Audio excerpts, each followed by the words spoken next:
in the Rocky Mountain region. What was your message? So let's just start with what just happened. Behind closed doors, you met with 150-ish men and women from here in the Rocky Mountain region. What was your message? Well, first of all, I came here because this is ground zero for some of the most violent criminals in America, destroying our families, destroying our communities. And so I was very proud to be here because I wanted to look at the men and women of the DEA who work every day putting their lives on the line to protect Americans. And it was a very, very positive moment, but I told them that the field comes first in my world as the Acting DEA Administrator, and what they're doing is making a huge difference for not only Colorado, but for the entire country. And by the way, for the world, because I met with the Colombian National Police this week, and the Director General is arresting TdA members, and this office has TdA members that have been under arrest that can help our partners in Colombia as well. So it's all about partnerships. Let's talk about that controversy surrounding TdA. It was back in August when this office put out a news release alerting the state and the country to the potential impact of TdA. That launched weeks of controversy. Were they here? Were they not here?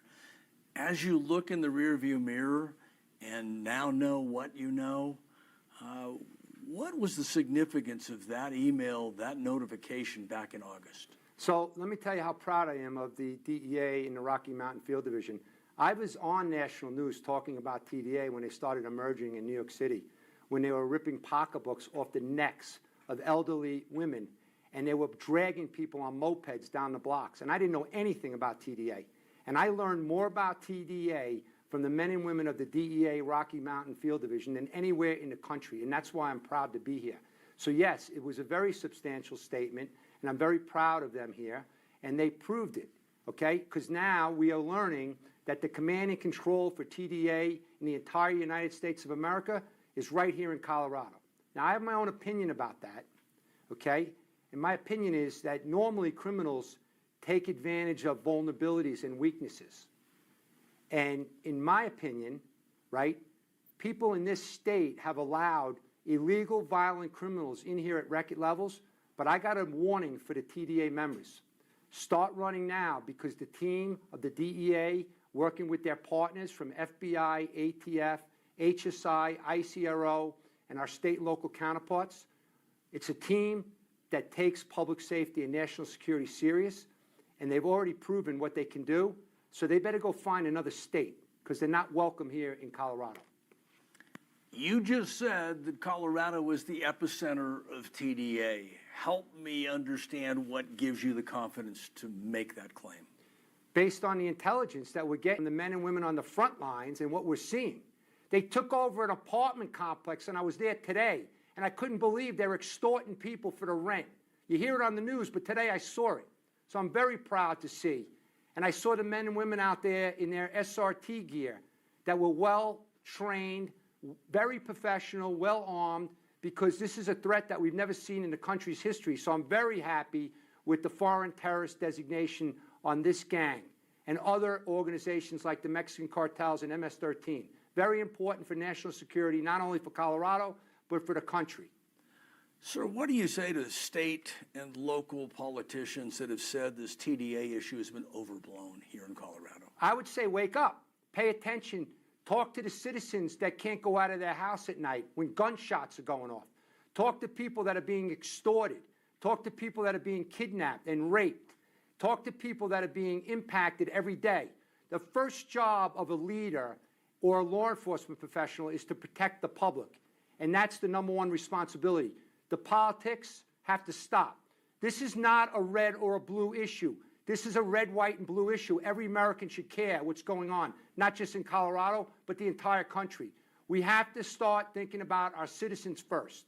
So I'm very proud of what I've seen so far in Colorado over the last many months. Why do you think, and you're politically savvy, why do you think it became such a political red, blue, left, right issue? Well, first of all, anybody that thinks it's a good idea to open up the border to adversaries around the world and then not even know who they are coming into our communities, it makes no sense. So you don't have to be a genius to understand. We have over 2 million gotaways, known gotaways in America. We don't know who they are, where they came from, what are they doing here, who sent them, why are they paying the Mexican cartels up to $25,000, $50,000 to get here? Why are they coming from China, from Russia, from countries out in the Middle East, countries that are not great friends of America? Why are they coming here? Every American should care about these violent criminals that are here. We're not talking about the poor, innocent people that want a better life, okay? We love immigration. It makes this country great. Diversity is critical to the success of America, but we have to have a system. We have to have law and order. We have to have accountability. But what I'm proud to report is that right now, the cartels, the MS-13, the violent gangs like Tren de Aragua, they're going to be held accountable, and they're already being held accountable.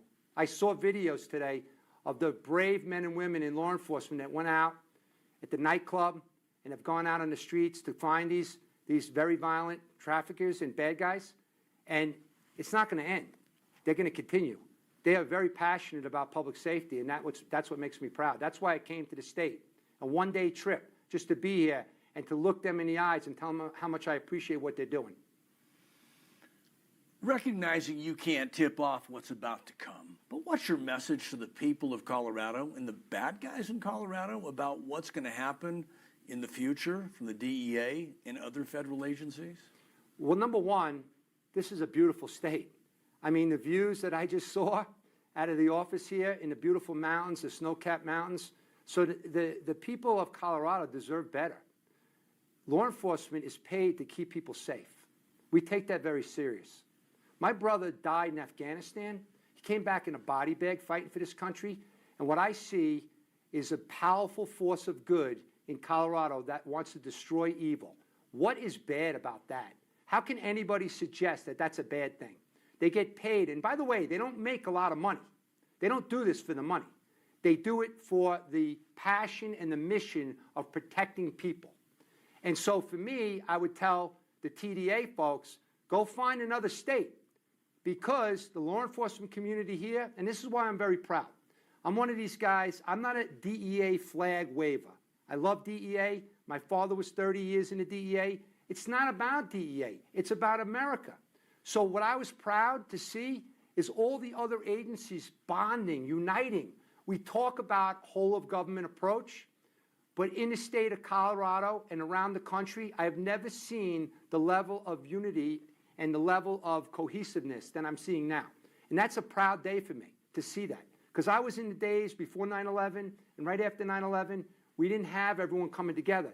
Now we're connecting dots across these different, states. I mean, the men and women of this division are pushing out intelligence to other agencies, other divisions, other countries to try to actually identify the bad guys around the world. So there's very good work being done, and it's only just beginning. We talked at the beginning when you walked in about that operation on that Sunday morning. I want to go back to that. What message did your administration send on that Sunday morning, not just to Colorado, but the rest of the country? There must be law and order. There must be accountability. And the men and women of this law enforcement community, not just in Colorado, but around the country, are going to hold these criminals accountable, and they're going to continue as hard as they have to work. But now they have the support at the top. They have the support to do their job. And the public's going to start appreciating it, because this is impacting all of the public. This is not just one community. These violent thugs are all over the country. Tren de Aragua has branched out to many, they're in South America, right? They're already in America in many states. And so we're going to continue to follow them. We're going to continue to pursue them, but we want to put them out of business. We want to send them back home. Let's talk. We have time for one last question. Okay. Let's talk about the criticism. Many point and say that you may have only got one really bad guy in Colorado, questions about the names, the charges. How do you address the criticism that the operations have received here in Colorado and around the country? For the critics, why don't they come out to the nightclub in the middle of the night, leaving the family behind? The brave men and women are going to continue to do it. If they take one bad guy off the street, how many lives did they save? Just like when they seized 100,000 fentanyl pills. If 5 out of 10 pills can kill, how many lives are they saving? So the critics need to get a life and stop being critical and come out and join the fun on the streets. The men and women are doing God's work and they're saving lives, and that's a good thing. Just one more, if I can. Is there a way to calculate the impact these operations have had by getting people to self-deport? Do you have any data, any information? What does the American public need to know? Well, we're the DEA, and we're going to continue to go after the worst drug traffickers and narco-terrorists and terrorists now. We're going to continue to clean up the communities. The impact is already being felt. We have intelligence, for an example, that are coming up in DEA cases where they're afraid to come over the border. They're afraid. They're trying to alter routes already because they know if they come here with poison, they're going to be held accountable. So at the end of the day, the DEA is going to stay focused on what the DEA does well, and that's go after the most violent drug trafficking organizations in the country. And in Colorado, they're going to be leaving because this force of good here is coming in after them like they've never seen before. And I must ask one more. The message the stack of drugs behind you sends, what does that say? So for me, for those critics out there, how many lives is that saving? So why don't you thank law enforcement instead of being Monday morning quarterbacks sitting at home and being critics? Why don't you thank them? And why don't you ask the politicians in the state of Colorado why they're not uniting? Why are they fighting the force of good that's going after evil? That would be my question. Thank you, Tony. Next time, if you can be just a little more passionate. Dude, I'm done with this. I'm going full speed ahead because I'm sick of the politics. I appreciate it. I hate it. You've made my job very difficult because you said a lot of good things. Thank you, sir. Pleasure to meet you. Well, you know.